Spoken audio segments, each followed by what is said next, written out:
So we are working on section 4.7, and I'm going to pick some of these out of the book, like, for instance, number 16. And 16 has to do with minimizing a cost, and then we're going to look at number 51, also minimizing a cost. But the thing I like about 51 is it shows some of the things that you run into when you're trying to minimize cost. It reminds me a little bit of when I was working at the engineering firm, where we were working on things where you minimize cost of laying like fiber optic cables and things that get in the way, like railroad tracks or streams. You have to consider the cost of going over those or under those, and there's a lot of other things that are involved with doing that. So sometimes you have to lay more cable than you would like to avoid those. So things get really complicated. And 51 is a simplified version of that. So the ones that we're going to look at today are number 16 and number 51. Number 16 is a type of problem I like to ask on tests or quizzes. So make sure this one makes sense. So for number 16, we've got a rectangular storage container with an open top. So I'm just going to draw a picture here. A rectangular storage container with an open top. So we've got something like this.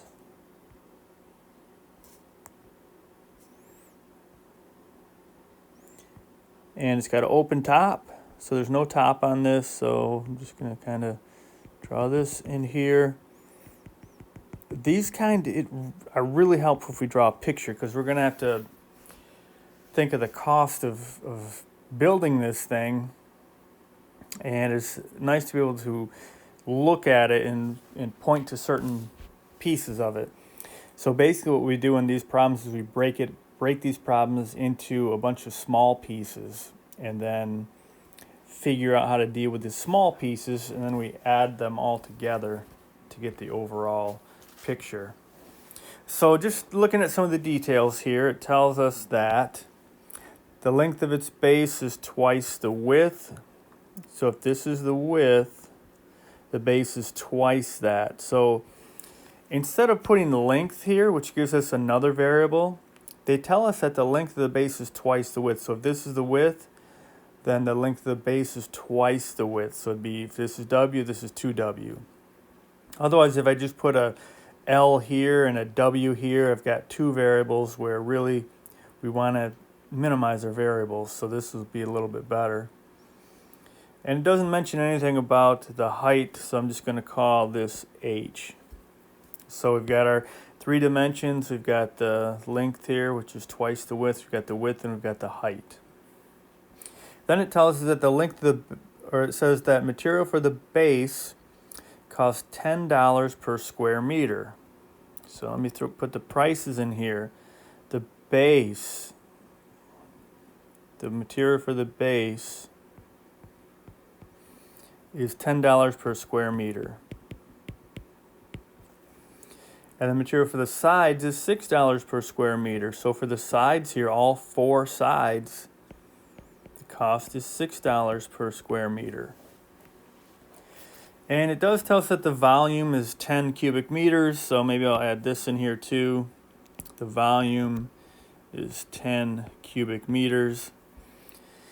And then we want to find the cost of the material for the cheapest such container. So we want to minimize the cost. So we're going to have this cost function. And here's what we can do. I'm going to put this in pieces. So the cost is going to be, well, it's going to be the cost of the base, right, this base piece, plus the cost of the 4 sides. So let's break it in pieces. The cost of the base. Well, the cost of the base is $10 per square meter. So we just need to figure out how many square meters we have.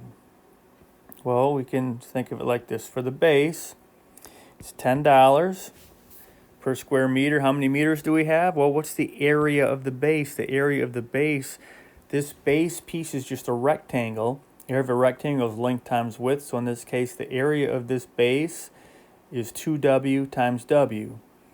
Right, it's just the area for a triangle, so it's going to be times 2w times w. And I'm going to describe what these pieces are. Okay, this is the cost, right? And this is the area. And this whole thing is the base. Right, so we've got the base.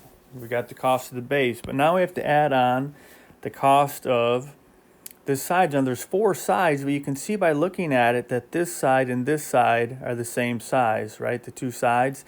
Then you also have this front piece and the back piece that are the same. So we're going to add on the cost of, let's call it the front and the back. Let's figure out the cost of this piece here. Maybe I'll try a different color here. So we're going to figure out the cost of this front piece. Now we know there's also this back piece, which is the same size, right? So let's call this the front and the back. So here's what we can do. First, I'm going to put a 2. Why am I putting 2? Because there's 2 pieces. So I'm going to find the cost of this front piece and double it because there's also a back piece. So the front and back, there's 2 because there's 2 pieces. And the cost is $6 per square meter. So we've got 6, that's the cost. And now we just need the area. Well, the area, the height is h, right? So this is the height, this is also the height. So we could also put an h here, right? So look at the area of this front piece is length times width. It's 2w times h, right? 2w times h is the area. So you have 2w times h. And to fill in the pieces here, this 2 is because there's 2 pieces. This 6 is the cost. And then this here is the area. Okay, so that gives us the base, the front, and the back. And the only thing we have left is the side pieces, right? This small side here. And we know there's another side just like it right here, right? So now we'll add those on. So we're going to add. And this is I'll call it the 2 sides. The 2 side pieces, right? This side piece and this duplicate side piece. So I'm going to put a 2 here because there's 2 pieces. Now the cost is still the same as the front and back. It's $6 per square meter all along the sides. So we need to put a 6 there. And now we need the area. Right, it's $6 per square meter. How many square meters? What's the area of this? Again, it's just a formula for a rectangle. Base times height, or in this case, W times H, right? W times H. So we have W times H. And to fill in the blanks, we've got, these are the 2 small sides. So there's 2 pieces. This is the cost per square meter, and this is the area.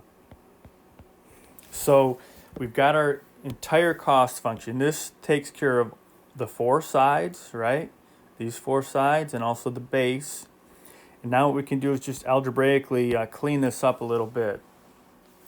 So we're going to get the cost equals 20w squared plus, so I'm just cleaning this up, 20w squared. This is going to be 2 times 6 is 12, times 2 is 24wh. 24wh, and then over here we've got another 12wh, so you go plus 12wh. Now here's a little piece of advice that'll make these problems easier. You're going to want to clean things up whenever you can. So we want to make this a little simpler. So let's write it as the cost equals 20w squared plus 36wh. So here's our cost function. Now when you look at this cost function, you may be overcome with sadness because look at what we've got, a W and an H. Two variables, which two variables, as you know, tends to make us very sad. We want to eliminate one of these variables. Now just looking at it, it looks like it'd probably be easier to get rid of this H. So we need some relationship between W and H. And that has to be given to us or we're not going to be able to solve this problem. But they did give us information we haven't used yet. It says that the volume for this is going to be 10 cubic meters. The volume is 10 cubic meters. So, just repeat what we wrote up above. Volume equals 10 cubic meters. And what's the volume of a box? The volume of a box, just move back here a little bit again. The volume of a box is the area of the bottom of the box times the height. Or the volume that you learned a long time ago that we all learned, volume of a box is length times width times height. So looking at our volume, length is 2W, width is W, height is H. Right? So if we go back down here to our formula here, the volume, which equals length times width times height. In our case, 10 equals 2W times H. 10 equals 2W squared H. So if I solve this for H, I have to divide each side by 2W squared. So I would get H equals 10 over 2W squared. Now, if you leave this like this, you're just making a whole lot more work for yourself. Remember my hint I mentioned, always simplify when you can with these problems. Otherwise, things can get really messy really fast. So let's just simplify this. All right, this is 5 over W squared. So now, wherever we've got this H here, we can replace it with this. And that'll allow us to eliminate that variable. So 5W squared, I'm going to plug in for H. So now we get a new cost function. Oops, okay. The software is going crazy. Let's try this again. The new cost function, C equals 20W squared plus 36W. And for H, we've got 5 over W squared. Yep, 5 over W squared. So we can see here that this W is going to cancel with one of those, so that'll just be regular W. And we're going to get cost equals 20W squared plus 36 times 5. Here's an easy way to multiply by 5. Easy way. Think of 5. 5 is just 10 divided by 2. So to multiply this by 5, just think, first multiply it by 10. 36 times 10 is 360. Now divide it by 2, and you get 180. So you get 180 over W, right? Because there's still this W down here. So this is our cost function. So we're going to have to kind of remember this function because we're going to minimize the cost, we're going to have to plug in our critical number in for W. So this is our cost function. And this makes us happy because there's only one variable, which is what we want. So now we've got a problem from section 4.1, which is basically minimize this, right? Minimize this cost function. So to do that, we find the critical numbers and we plug in the critical number, right, to see where this minimum occurs, or see what the value of the minimum is. So we can find C prime. So C prime equals, got the power rule here. Now this 180 over W is really 180 times W to the negative 1. Right, let me write this over here too, just so we remember this really is 20W squared plus 180W to the negative 1. I'm just writing it like that because then when we take the derivative, we can use the power rule here. So the derivative is going to be 40W minus 180w to the negative 2, which is really 40w minus 180 over w squared. Well, you can see there's a critical number when w equals 0, but the width equals 0 is not going to work for us anyway, so we don't really have to worry about that. If the width equals 0, we're not going to really have a box, right? We'll just have a flat sheet, so we don't really care about that. But what we do care about is the critical numbers we find when we set this equal to 0. And this will look kind of familiar. A lot of these problems end up like this, where if I just add this to each side, then I'll have a proportion. So I can say 40w equals 180 over w squared. And then I put this over 1 to kind of force it to be a proportion, because then we can take the cross products.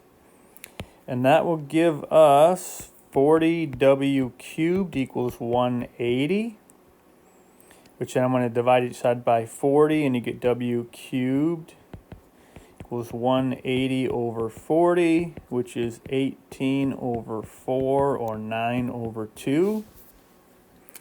And then so w equals, we want to get w by itself, so don't we just have to raise this to the 1/3 power, or in other words, take the cube root? So w equals the cubed root of 9/2. Okay, so here's where a mistake can happen. It's really easy to just take the square root of 9/2. We need the cube root of 9/2. So if you don't feel like looking for the cube root button on your calculator, remember this is just 9/2 or 4.5 raised to the 1 divided by 3. So depending on the software on your calculator, if you press, raise to the, and it goes up here, then you can just put 1/3. But if it doesn't, if you have the software that doesn't have what's called math print, then make sure you put this in parentheses. So when I did this on the calculator, what I got was w equals 1.650963624. Lots of decimal places, I know. So this is the width. So this one says, find the cost of materials for the cheapest such container. So here's what happens sometimes. Some students will say, okay, I'm going to just round it to 2. Well, if we round this to 2 and hope to have any kind of accuracy to the second decimal place, because we're dealing with money, so we're going to want to go to the second decimal place in terms of dollars, right? This is just not going to work.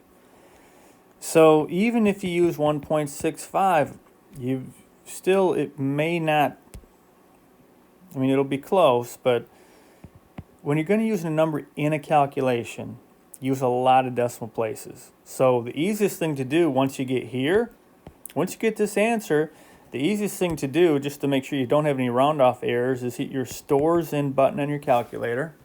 Remember, that is the button above the On button.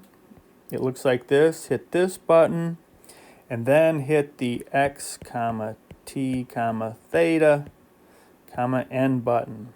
It was stored in X. And then when you go back to the cost function, which is up here, you can just type this exactly as it is, but put an X in for the W. So if you have that number stored in X, then all you have to do is type 20x squared plus 180 divided by X, and when you hit enter, you will get the following number. So I'm basically taking this value, plugging it into the cost function, and when I do that, I get cost equals 163.54. So this is our answer. This is the cheapest way we can build this container. Now, if you wanted to see what the dimensions are, they don't ask us in this case, but a lot of times they will. Well, then just plug, here's the width right here, right? So the width, if you wanted to figure that out, you could say like the width equals 1.65 meters. Now at this point I can just round here. I'm not using this in another calculation, right? I'm just saying here's the width, 1.65 meters. And if you wanted to find the height, then you go back to our formula right here, right? Just plug in the x, just hit 5, and then in parentheses, or 5 divided by x squared. You could just go 5 divided by x squared in your calculator if you wanted to find the height. Calculator knows the order of operations, so it will square the x, and you'll get like 1.83 meters for the height. So they don't ask us to do that. They just want us to find the cost, which we found. But just again, you will learn about significant figures in physics and chemistry. For our purposes, what we want to do is just know if I'm going to use this number in a calculation, where if I round off, I'll get what's called accumulated round-off errors. In a calculation, I'm just going to keep all these decimal places. And then after I use it in a calculation, I'll round the calculation where I need to be rounded. So, okay, so this number 16, there are other ones that you could work on, like number 14, 15, that are sort of similar, where if you draw out your box and break it up into pieces, it'll be easier. But just one thing to mention again, I'm going to make sure we're clear on this. So we found, we set the derivative equal to 0, and then we found this. This is our critical number. It's the only critical number we've got. So then we plug that in, and we get a minimum of the cost. Almost always when you use these problems, the critical number you find will be the one you're looking for. Like you could say, how do we know this is a minimum, not a maximum? Well, you could use a second derivative test just to verify. But kind of a nice thing about the applied problems is there's typically only one critical value, and it will be the thing that you're looking for. So if you say, hey, how do I know it's a minimum, not a maximum? You can sort of see it if you take a look at the graph, or if you want to convince yourself with the second derivative test. You can take the second derivative and plug in that critical number, and we should get a positive second derivative at that critical number. And you can actually see that if you look at this, if we take the derivative of this derivative, we're going to get 40 plus 180w to the negative 3. So in other words, 40 plus 180 over w cubed. That's going to be positive everywhere, because the width is always going to be a positive number. So sometimes students ask, how do I know I'm finding the minimum, not the maximum? The way that we're setting up these problems, when they're applied, I don't think there's any exceptions in our homework, actually. In reality, it's very similar. The one that we're looking for, the critical number that we're looking for, is usually the only one there is, and it will be the optimization answer that we're looking for. Because usually the other end of that, if you're trying to minimize something, usually the maximum will be at some extreme endpoint where it wouldn't make any sense. So just keep that in mind. If you want to convince yourself when you find a minimum that it is the minimum, you can use a second derivative test, probably the easiest way to do it. But usually you're just going to get the one critical number. So they work out nicely as far as that's concerned. But these problems still, they take a little practice. So another one I wanted to look at for us is number 51. So let's see what this one says. And this one is on page 339. And this problem is a mouthful. They're very concise with their wording. There's really nothing left over, but it makes it a little tricky to figure out. So it says an oil refinery is located on the north bank of a straight river that is 2 kilometers wide. which, by the way, that's a really wide river. But so let's say we've got this river here, 2 kilometers wide.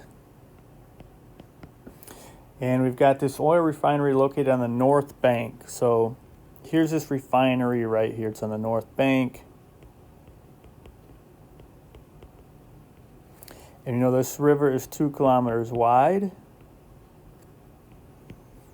Which again, that's a real wide river. So pipeline needs to be constructed from the refinery. So let's kind of follow the wording because the wording is a little tricky. From the refinery to storage tanks located on the south bank of the river, 6 kilometers east of the refinery. So on the south bank down here, but 6 kilometers east of the refinery. So let me put these in here. So there are some storage tanks down here. All right, so these are the storage tanks.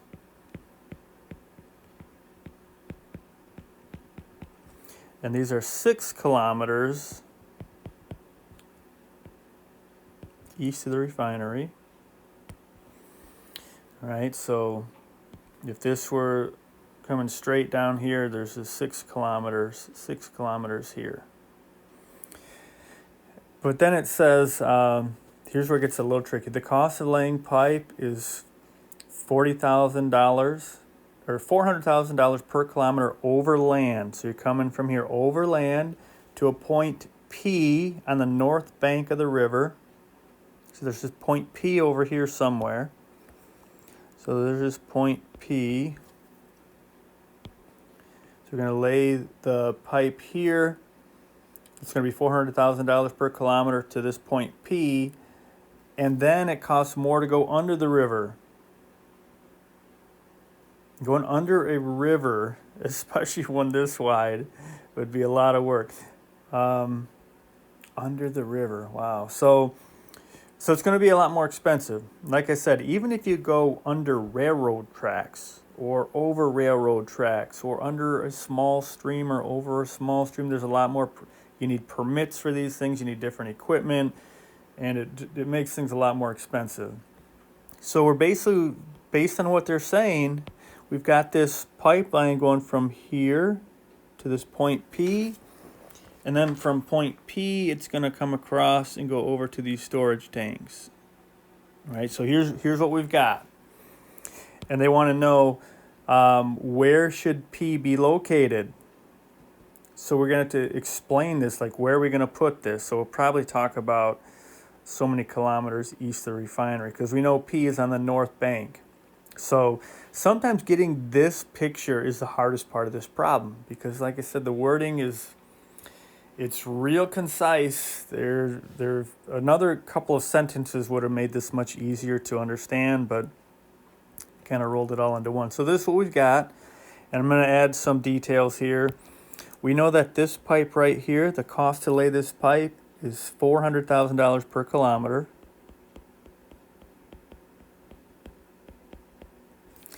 And then the cost to lay this pipe is more, right? This pipe is twice as much, $800,000 per kilometer. So what we need to do is just figure out, to minimize this cost, where should P be located? So if we think of this cost function that we've got here, the cost is going to be equal to the cost of laying this pipe plus the cost of laying this pipe. Well, to figure out the cost, we know how much it is per kilometer. We just need to know how many kilometers this is. So what we can do is think of it like this. It's a little bit like the lifeguard problem. Let's think of this as right here. If we think of this as coming straight across of this right triangle, we know this is 2 here. And so we could think of it like this. Again, this is 6 kilometers, right? 6 kilometers from here to here. So I could let this distance be x. And if that distance is x, then isn't this distance going to have to be 6 minus x? Like, in other words, if this is 4, this has to be 2, right? Because they have to add up to 6. So if this is x, this has to be 6 minus x. So this distance, I'll just write it down here, 6 minus x. Right? Because if we add up this distance with this distance, we have to get 6, which we do. 6 minus x plus x is 6. Now again, I could have put 6 minus x here. For those of you who really like messy algebra, put it there, because then you'll have to, when we use Pythagorean theorem to find this distance, it's going to be much messier. We're going to get the same answer. We'll get the same answer to where this point P should be, but it'll be a little messier. So then to find the cost, we just need to figure out the cost of this. Well, this is going to be $400,000 per kilometer times 6 minus x kilometers. So the cost is going to be 400,000 times 6 minus x. That's for that piece. Then plus, we need to add the cost of this piece here. Well, we need to figure out this distance. So we can use Pythagorean theorem. We know that a squared plus b squared equals c squared. So this distance is going to be x squared plus 4 under the radical, right? That's the distance. X squared plus 2 squared equals c squared. So c is going to be the square root of that squared plus that squared. And that price is $800,000 per kilometer. So we can say plus 800,000 times x squared plus 4. Now here's where I need to mention something. A lot of times when I ask students a cost function, they do this. Now don't do this, but I'm just going to tell you this is what I see a lot. Let's say cost equals, and I'll see some kind of thing like this. And I know where this comes from because in the lifeguard problem we have distance equals rate times time. We're minimizing time, so we have distance over rate. And then somehow this gets mixed up with this problem. Think about this problem. This doesn't make any sense for cost. You would never divide the dollar amount by the distance, right? So these are two different problems. They both have right triangles, but they're totally different. To figure out the cost, you need to figure out the cost per kilometer multiplied by how many kilometers you have. So this doesn't make any sense. This is from the lifeguard problem when we had time equals distance over rate. So just kind of keep in mind, just wanted to mention that because that does happen a lot. So we don't want any of this stuff here. Okay, so what we do have is our cost function. The nice thing about this cost function, there's only one independent variable, right? So we're happy and we're good to go right now. We can just find the derivative. So we find, well, first let me just mention, this is the cost function to minimize the cost, which they don't ask us, but that would be something you would definitely be asked if you're working on this project. What is the minimum cost? They just say, where should P be located? So they're just asking us basically what's this distance right here. But in reality, you'll be asked the cost. And if I ask you a question like this, I will definitely ask what the cost is. So eventually, when we find our critical number, we plug it back in here to find the minimum cost. But to find the critical number, we need to find the derivative. So let's find C prime. So again, what you should do is find it first, press pause, find the derivative, and then check back in and see if we agree. So for this first one, this number goes along for the ride, and the derivative of this whole thing is just -1. So this is going to be negative 400,000, right? The derivative of this is -1. Now this one, I'm going to use the power rule, right? This is just a little note here. Just remember what that is. That's like 800,000 times x squared plus 4 to the 1/2. So when we take the derivative, we're going to have 1/2 times this to the -1/2. But don't forget the chain rule. This is not plain old x. So then we need to multiply by the derivative of this. So we will get 800,000 times 1/2 right? The 1/2 being from this 1/2 here, it comes out front. I guess we could have reversed these, it doesn't matter. 1/2 this to the minus 1/2. So we have x squared plus 4 to the minus 1/2. And then we have to multiply by the derivative of this thing because it's not plain old x. The derivative of this by the chain rule is 2x. So we put a 2x. Now this is where you're going to want to clean this stuff up, right? 1/2 times 2, we can get rid of that. Half of 2 is just 1. So then we have negative 400,000. And if you look carefully at what we've got here, this is really plus 800,000 x over x squared plus 4 under the radical, right? Because we've got this x here, 800,000 x, and then this thing, I just wrote it down here. And then what we always do is set this equal to 0 to find the critical numbers. So you don't really have to worry about the critical number where the derivative doesn't exist. Typically in applied problems, we're not interested in those. But even in this case, there's nothing we could plug in here where it wouldn't exist, because to make a division by 0, we'd have to have this thing be equal to negative 4, which can't happen. So there's no way to make this a negative number or 0. But again, with applied problems, typically those are not going to be the points of interest. The points of interest are the peaks and valleys.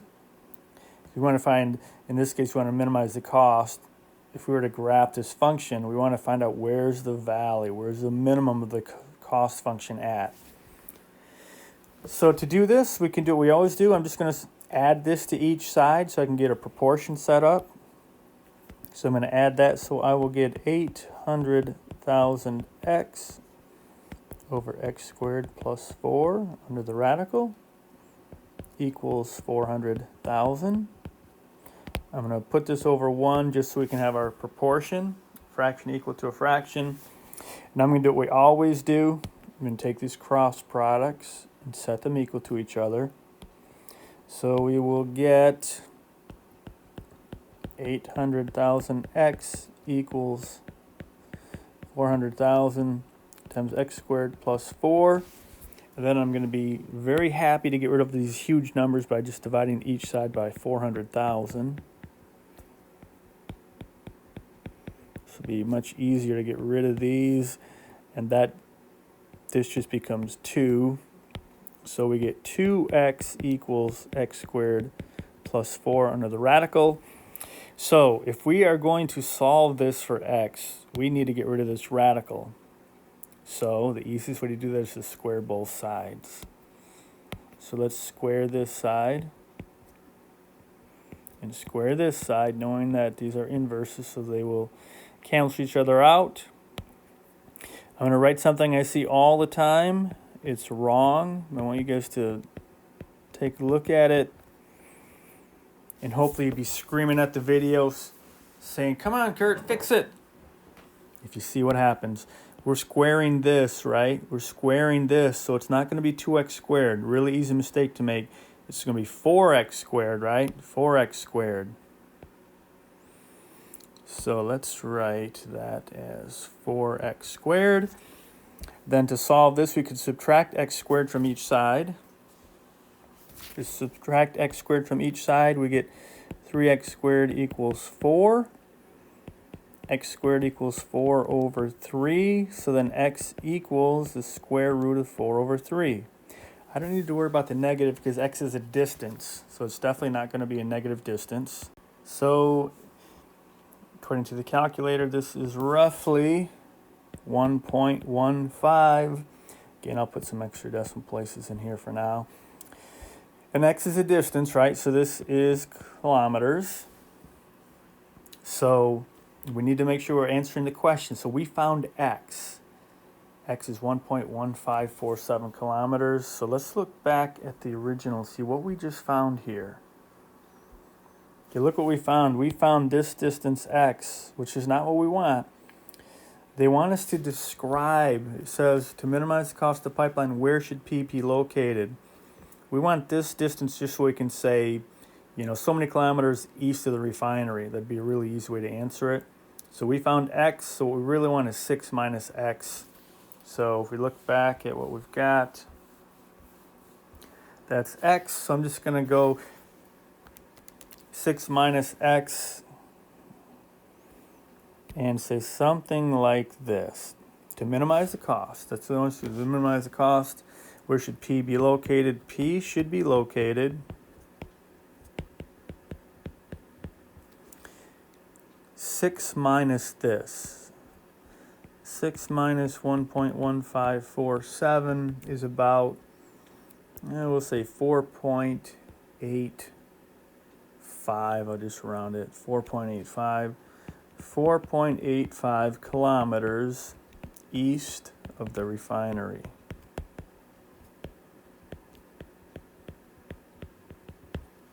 So they don't ask us to do this, but really we would be interested in the cost. To find the cost, again, what I would do is when I get here, I would store this in X. I would just store that in X. So if you store that in X and then you go back to, if you wanted to find the cost, just go back up here and rewrite this just like it is, now that you have your value stored in X, and you will get a minimum cost. And if you do that, when I did that, I got minimum cost of 3,785,640. I don't know if you want to go with this kind of precision here. So let's see. I would say approximately $3.786 million. Right in there. So again, they don't ask us for the cost, but to find it, we just have to use the cost function. So those are a couple of problems. Like I have mentioned a couple of times, this is a challenging section, so give them a try and let me know about any problems that you run into.